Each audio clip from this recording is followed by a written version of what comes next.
আগামী দিনে এই দেশে শিল্পের প্রসার, অর্থনীতির প্রসারের জন্য যে কয়েকটি হাব, অঞ্চল ভিত্তিতে যে কয়েকটি গুরুত্বপূর্ণ জায়গা আমরা মনে করি যে আগামী দিনের অর্থনীতির বিকাশে গুরুত্বপূর্ণ ভূমিকা পালন করবে, তার মধ্যে একটি হচ্ছে যেখানে দাঁড়িয়ে আছি সেই বগুড়া। কারণ বগুড়া লাইট ইঞ্জিনিয়ারিং শিল্পের জন্য বাংলাদেশে আগামী দিনে একটা পথিকৃতে পরিণত হবে, এ বিষয়ে আমাদের কোনো সন্দেহ নাই। এবং এই জিনিসটাকে ফ্যাসিলিটেট করার জন্য এই সরকার বিভিন্ন মুখী পরিকল্পনা করেছে।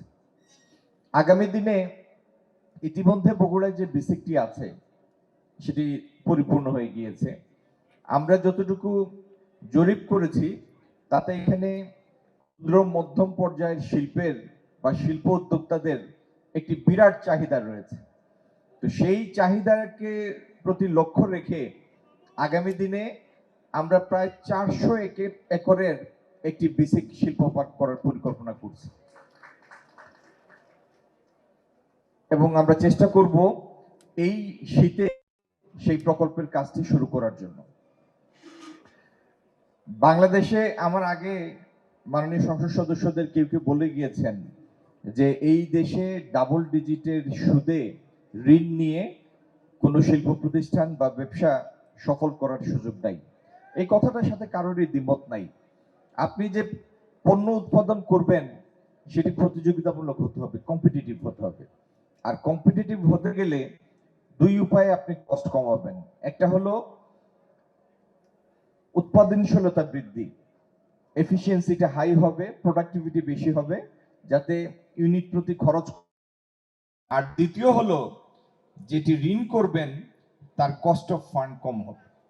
এই দুই উপায়ে পণ্যের মূল্য কমিয়ে আনা যায়, প্রতিযোগিতামূলক করা যায়, ভোক্তাদের জন্য সাশ্রয়ী করা যায়। তো এটি নিয়েও আমরা কাজ করছি। আগামী দিনে যেন জ্বালানির সহজলভ্যতা থাকে, গ্যাস সংযোগ সহজলভ্য হয়, বিদ্যুৎ সহজলভ্য হয় এবং কস্ট অফ ফান্ড যেন কমে আসে, সেটি নিয়ে আমরা কাজ করছি।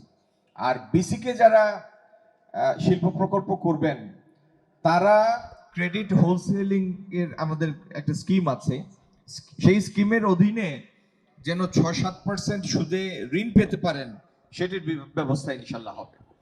এবং আরে ভাই, তালি দিলে মন খুলে দেন, এই 4টা-5টা করে দিচ্ছেন কেন?